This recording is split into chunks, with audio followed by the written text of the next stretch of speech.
আসসালামু আলাইকুম আমার দিনের বোনেরা, আমার দিনের ভাইরা, ভালো আছেন তো? আলহামদুলিল্লাহ, আপনার বোন ভালো আছে।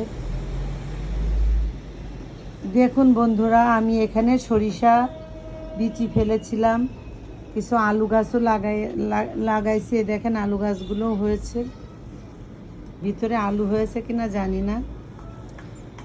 সরিষা ফুল ফুটেছে, এই যে সরিষা ফুল এসেছে গাছে।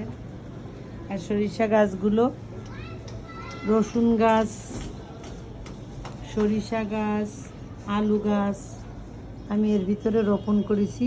বারান্দা বাগান, এটা আমার আরেকটা বারান্দা বাগানের সরিষা ক্ষেত। ঢাকা শহরে কোথায় পাবো বন্ধুরা? সব দালান কুটো, বাড়ি ঘর, এখানে সবুজের কোনো কিছুই নাই। তাই নিজের বারান্দায় নিজের মতন করে আমি সবজি চাষ করেছি। এই যে আলু গাছ,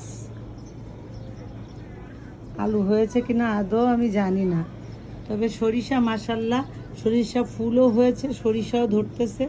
এই যে ওইটাই সরিষা ধরেছে। আর সরিষা গাছগুলো অনেক সুন্দরভাবে হয়েছে। এখানে সরিষা গাছ, রসুন গাছ, আর আছে আলু গাছ, আর এখানে আছে আমার গোলাপ গাছ। এই গোলাপ গাছটা মরে গেছে বন্ধুরা, নয়নতারা ফুল ফোটে, নয়নতারা গাছ লাগিয়েছি। আর এখানে একটা গোলাপের কড়িও আছে, আর একটা গোলাপ ফুটে মরেও গেছে। আর এইখানে যে আমার আঙ্গুর ফল গাছটা লাগিয়েছিলাম, আঙ্গুর ফলের পাতাগুলো এখনও আছে, গাছ মরে যায় হয়, আবার এই যে নতুন করে গুঁড়া থেকে আমার আঙ্গুর গাছটা হয়েছে মাশাল্লাহ, আল্লাহ রহমত করেছে। তার মধ্যে আবার ঝাল গাছে ঝাল ধরেছে। এখানে কিছু বিচি ফেলানো হয়েছিল, অনেক দিন ধরে ঝাল খেয়েছি, আবার নতুন করে ফুল আসছে। তারপরে এর ভিতরে আবার ফুল গাছ হয়েছে, সকাল সন্ধ্যা ফুল গাছ। এই একটা গাছ, এই গাছটা এখানে লাগাইছিলাম, একটা গেন্দা ফুল গাছ, এখন এখানেও হয়েছে, সরিষা হয়েছে মাশাল্লাহ। বন্ধুরা, এইভাবে যদি বারান্দায় আপনারা গাছ লাগান, সবুজ মাঠে ঘাটে গ্রামগঞ্জে যা লাগবে না, ঢাকা শহরেই নিজের বারান্দায় আপনি চাষ করতে পারেন। আমি এর আগে হচ্ছে পেঁয়াজ লাগাইছিলাম, পেঁয়াজ হয়েছে।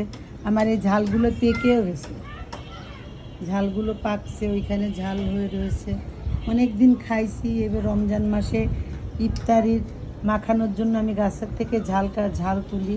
আমার ওই সাইডের বারান্দায়ও আছে মাশাল্লাহ, যা হয়েছে আল্লাহর কাছে লাখ শুকরিয়া। বন্ধুরা, যদি আপনাদের ভালো লেগে থাকে, ভালোবেসে থাকেন আমার এই সবজির চাষটা, আপনারাও বাড়িতে সবুজ করে নিতে পারেন। আর যদি ভুলে থাকে ক্ষমা করে দেবেন, লাইক কমেন্ট শেয়ার অবশ্যই করবেন। আমার এই সরিষা বাগান, এই বালতিটার ভিতরে আমি সরিষা, আলু আর রসুন চাষ করেছি, আর ওখানে চাষ করেছি আঙ্গুর ফল গাছ, ওই যে, আর এখনও লতায় আঙ্গুর ফল গাছগুলো হচ্ছে, এখনও মরেনি, গাছগুলো হয়ে যাচ্ছে। বন্ধুরা, যদি ভালো লেগে থাকে, ভালোবেসে থাকেন, এই বোনকে লাইক কমেন্ট শেয়ার অবশ্যই করবেন। আল্লাহ হাফেজ।